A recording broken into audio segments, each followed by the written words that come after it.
Dear class of 2021, today we celebrate your many accomplishments at UT Austin, but as we celebrate, we also recognize the extraordinary challenges you have faced and overcome during your final semesters. In any given year, our students and their families reach this point after making sacrifices to fulfill the dream of a college education, working extra jobs, taking out loans, studying late into the night, and keeping tight budgets to make this day possible. All of these challenges were compounded during the pandemic, when our daily routines were interrupted, our work and school lives filled with obstacles we had never before faced. We had to find ways to cope as individuals and to come together, even as we had to stay apart. We had to adjust to this new world while also continuing to care for family members, balance complicated lives, and sadly, too often, mourning loved ones we had lost. This day, perhaps more than any recent graduation day, is a time to reflect on and remember those who have helped bring you to this moment. It is also a time to feel proud of what you've accomplished and to consider what will be possible for you to accomplish in the coming years. Commencement, after all, is not about the end of a journey, but about beginnings. You will all take what you have learned from your education and from the extraordinary challenges of the past 15 months. And as the world gradually reopens, it will be filled with challenges new and old, and with many opportunities, some of which we can't today imagine. But it is not hard to imagine the potential of this class of 2021. You, along with your families and friends, saw the value and possibilities of your educational journey, a journey to a fuller and richer life, a journey that points to making this world a better place for all of us. Thank you and congratulations, class of 2021, and hook 'em horns. When I started to contemplate the task of writing a graduation speech in this year of 2021, I tried to recall a story or a piece of literature that could adequately approach the strangeness of the past year and a half and impart a pearl of valuable wisdom. It's the English professor's default mechanism. COVID times and the disruption of daily life, illness and death on an unimaginable scale, the ice storm and power outages, massive civil and social justice protests most directly called to mind apocalyptic narratives that contain social critiques. Only the genres of sci-fi and speculative fiction seemed capable of addressing the disorientation and loss that we have respectively experienced with varying degrees of profundity and scale. Cormac McCarthy's apocalyptic picaresque The Road and Octavia Butler's The Parable of the Sower's biblically epic catastrophe came to mind. James Baldwin's Lonnie and Tish and their tragic encounter with legal corruption and the carceral system and If Beale Street Could Talk came to mind. Ted Chiang's Story of Your Life and its philosophical exploration of the gift and burden of foresight and free will came to mind. In some ways, these are warrior stories, stories of hard-earned wisdom. I am grateful for all of them, and I realized that what was important about them was the endurance narrative and not the apocalyptic one. That you are sitting here in the spring of 2021 as graduates in the College of Liberal Arts at the University of Texas is a triumph and a formidable accomplishment. Reading research projects for the spring competition, reviewing Archer Fellowship applications and Dean's Distinguished Graduate nominations, hearing student leaders speak with conviction about the necessity of change, and seeing so many students forging on with energy, commitment, and vision over the past several weeks and months helped me to recognize the function and necessity of light in those dark stories. Your student colleagues are already invested in futurity, in improving the world that they are entering as young adults and professionals. The crises of the past year and a half have further magnified extant needs: health equity, environmental sustainability, social justice, ethical government, and the eradication of poverty are just some of these magnified needs. Critical thinking and fact-based research, quantitative and qualitative analysis, historical knowledge and philosophical reflection, and interdisciplinary collaboration are some of the liberal arts and humanities resources that have equipped you to be knowledge producers and agents of change. Imagination and reception are also critical tools of our college's disciplines. Listening to stories and telling them, respecting others' narratives and truths, being flexible in our thinking, and exposing ourselves to the unfamiliar. These are life skills and educational resources that make liberal arts scholars valuable professionals and humane citizens. We need refereed articles, the potential solutions that data and statistics can reveal. We need law review essays, archival and digital research, graphic novels and zines, spoken word and lyrical poetry, testimonial and memoir, folk tales and ancestral stories. We need genres of all kinds to encourage us to persevere, adapt, and grow. Your extracurricular instruction in these crisis times has been an immersion in rapid and unpredictable change and has forged and fortified resiliency. You have made it through, and we are very proud of your accomplishments as Longhorns. Being beneficiaries of the liberal arts means that you have some understanding of the challenges of humanity. Examining what it means to be human, pondering how to live together peacefully, equitably, and in fidelity with a natural world. These are liberal arts questions and the collective work of lifelong learners, which I hope you are and will remain. I will finish with the insight of Teacher, a poem by Audre Lorde. The speaker of the poem is a world-weary educator who sees all too clearly the social world that has neglected her students. The poem moves through seasonal changes from winter through summer to spring, and it circles around expectation, promises made and abandoned. At one point, the speaker warns, "Promise corrupts what it does not invent." However, as she envisions her past, her present, and future students, she cannot help but be inspired by the rebounding energy of youth. The poem ends with recovery, a series of invocations about her students' uniquely earned knowledge and the possibilities of the future. Who will say and who will hear are the structure of refrains in the poem's closing. Who will hear freedom bells ring?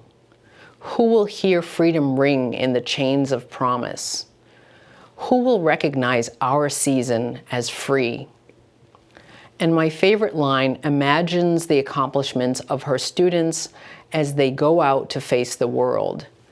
She asks with hope and pride, who will say, "Look, we have laid out the new cities with more love than our dreams." Congratulations, valiant and inspiring class of 2021.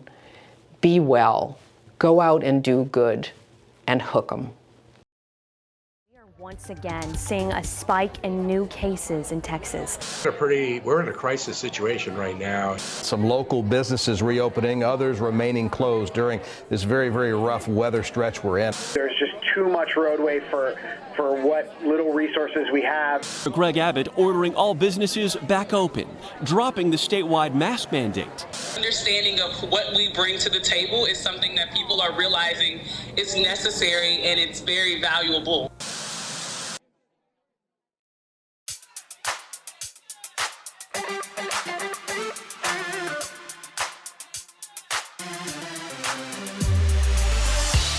Whether you are a graduating senior, a proud parent, or a member of our administration, there is no denying that this past year has been unprecedented. But you know what? So are we. On behalf of the Student Affairs Department here at the College of Liberal Arts, we want to congratulate all of our graduating seniors for persevering through 4 long years of all-nighters, 11:59 deadlines, and calls from Duo Security. You did it. You're finally the star of those graduation photo shoots in the South Mall that you awkwardly shuffled past on your way to class. You're finally taking those cute candids in the fountain, splashing water around and popping champagne bottles. Most importantly, you're finally becoming the financially independent, degree-holding, LinkedIn master we always knew you'd become. I'm not gonna lie, these past few semesters felt like they were never going to end. In the midst of the global pandemic, our university experience suffered tremendous losses, including lecture halls. These conversations are intrinsically multifaceted, right? There are different angles to be looking at this from. In-person club meetings, and the Taco Bell Cantina on Guad. It isn't surprising that a majority of us long for that normal college experience, especially those whose time at UT is coming to a close this weekend. Nonetheless, these unprecedented changes in healthcare, society, and culture require unprecedented leadership. And every graduate watching this video has the potential to fill those shoes. Whether you're finding an entry-level job or attending graduate school, your hard work and dedication will not go unnoticed. While life beyond Zoom meetings and online coursework feels almost unreachable, I assure you that it won't last forever. The world around us is going to bounce back stronger than ever, and we need you to be there when it does. But for now, take a moment to relax, celebrate with your loved ones, and know that your COLA family will always be here for you on the 40 acres. Congratulations on your graduation, and hook 'em horns.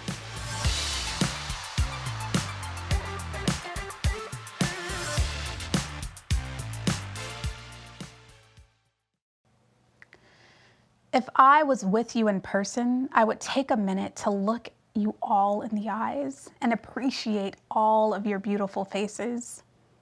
The faces of the human beings in front of me, with all of your skin tones and eye colors and hair types and facial expressions and ways of swaggering. And as I looked at your physicalness, I would imagine the spectrum of thoughts that flood your minds and what your hearts embrace as truth.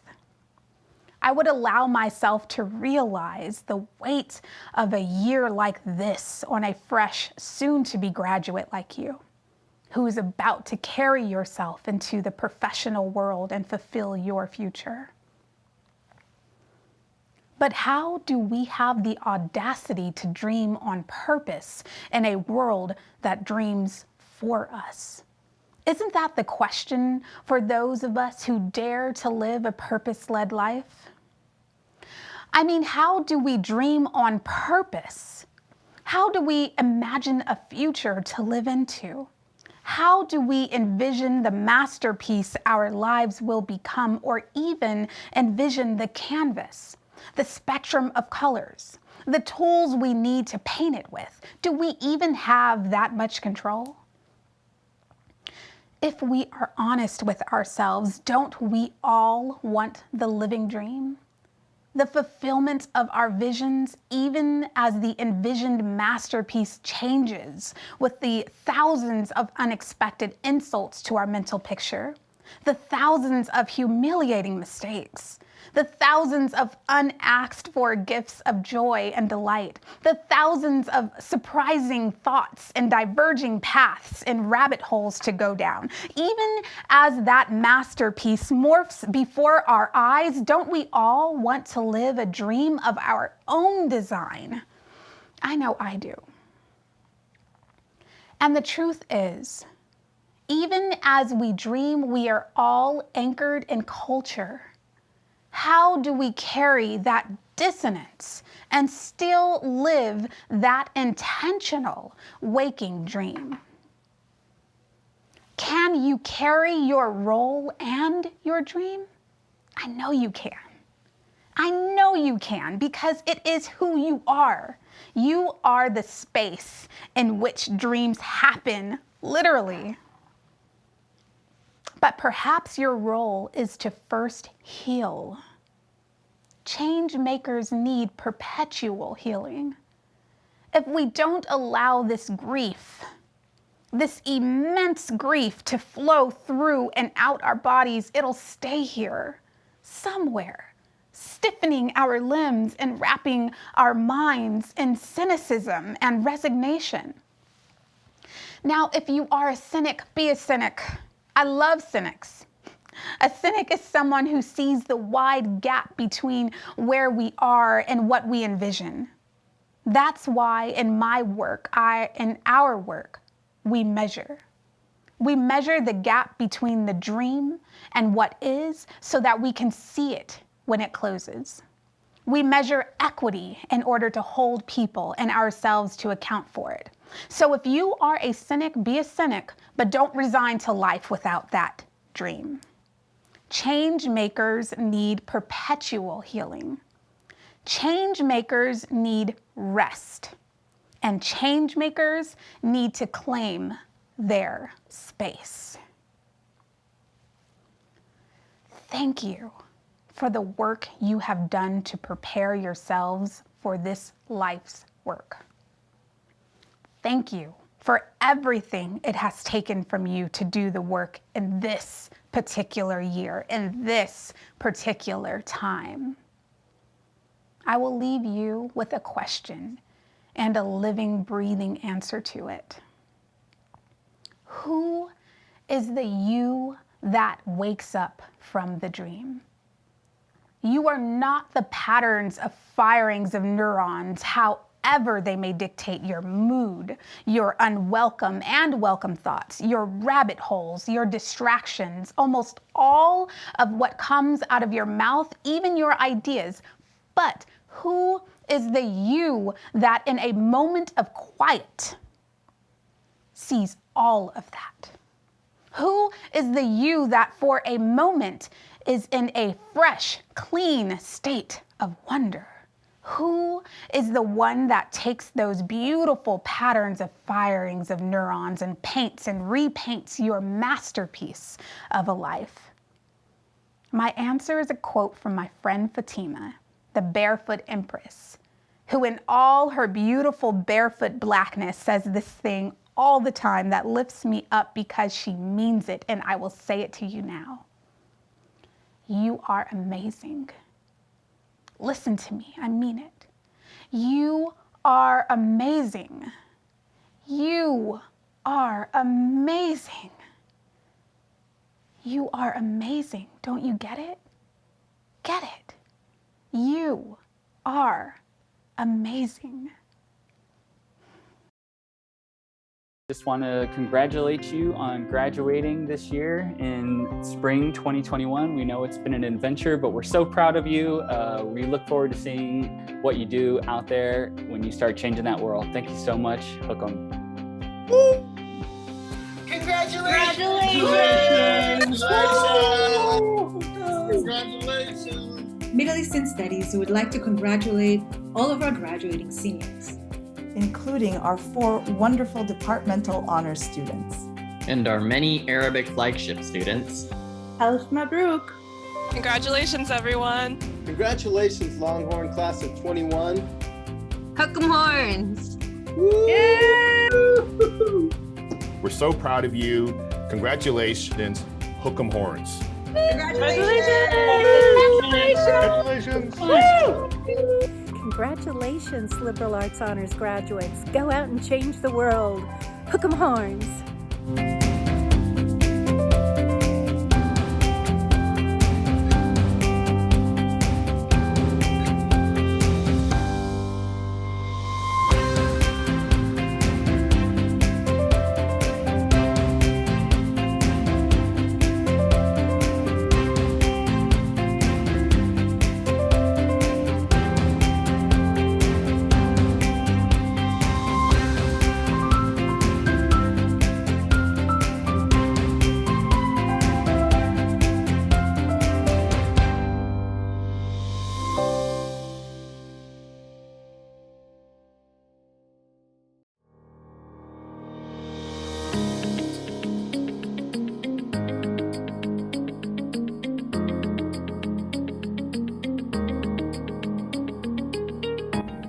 Graduates, as I deliver this message, hopefully nearing the end of some truly remarkable times, I ask that you take a minute and reflect on those that got you here to this day. Whether it be a family member, a friend, a mentor, a teacher from your past, a professor from these 40 acres, a more than likely a combination of many from those categories. If you do not begin to appreciate those who have helped you on this journey so far, you may miss the opportunity to appreciate those you have yet to meet that will pave the way for your future success. And the best way to honor those that have helped you get here to this day is to move forward with honor, integrity, and kindness towards others. You are now a proud member of the University of Texas alumni. These 40 acres will forever be your home. It is a place that I hope you return to often if you simply need a reminder of how great you already are. Congratulations and hook 'em.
graduates. I'm Stephen Polensky, Director of the Transportation Policy Research Center at the University of Alabama. We thought things were weird when we were in college and somebody put soap bubbles in the Littlefield fountain, or maybe there was sleet one day. We had really nothing to compare to what you have been through, and you're to be congratulated for persevering and for getting to the point where you are, to have achieved what you have achieved. In my day, we didn't have the technology that's available to you today. We didn't have anything like the technology that's available to you today. And I don't know if we had the resolve to go through what you have been through. And I hope that you take a moment to pat yourself on the back for that and to realize that not just in Texas, but all across academia, it's been a very, very strange year. And the strongest survived, and that's you. Congratulations, and hook 'em.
Hi, Lee Linden, COLA Class of 97, now Professor in the Economics Department. Congratulations on being part of the COLA Class of 21, and good luck taking advantage of all of the opportunities that your Texas degree will afford you. It may seem like a strange time to graduate, but you'll be amazed at the things that you achieve in the future.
My name's Kathy Tullis, and I was a Dean's Distinguished Graduate 40 years ago, way back in 1981.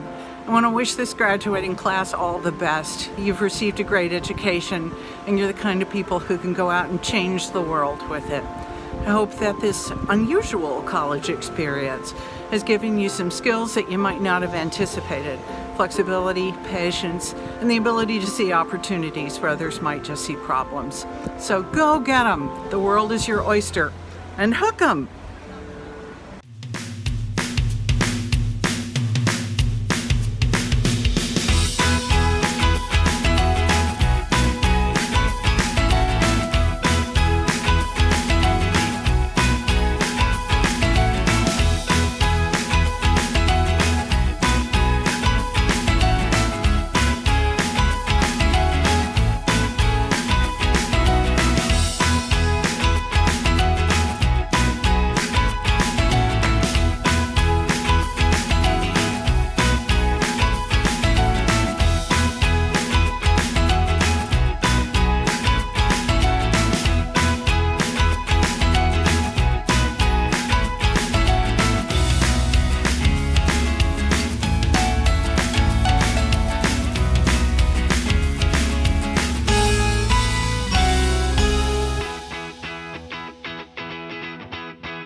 At UT, one of my favorite Spanish classes had a phrase I learned, "Yo tengo ganas de." I love that phrase. There's no exact translation in English, but more or less it means, I have enthusiasm for. And I urge you as new graduates to pursue whatever you have enthusiasm for, and you'll be successful.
As a former Dean's Distinguished Graduate, I would like to congratulate you on your graduation from the School of Liberal Arts at the University of Texas at Austin.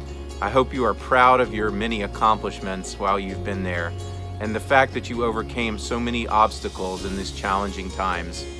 I hope you'll take pride and move forward and stand up for your values as you go into your next phase of life, and always be proud that you are a graduate of the University of Texas at Austin. Good luck.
College of Liberal Arts graduates. I'm Leanne Alonzo, Plan 2, 1987. I'm coming to you from beautiful Washington, D.C. to wish you congratulations on your graduation. I know it's been a tough year, but you made it through. And that just shows you how strong and resilient you are. And I'm sure you're going to be out there soon helping to make this world a better place. So I wish you all the best, and as always, hook 'em horns.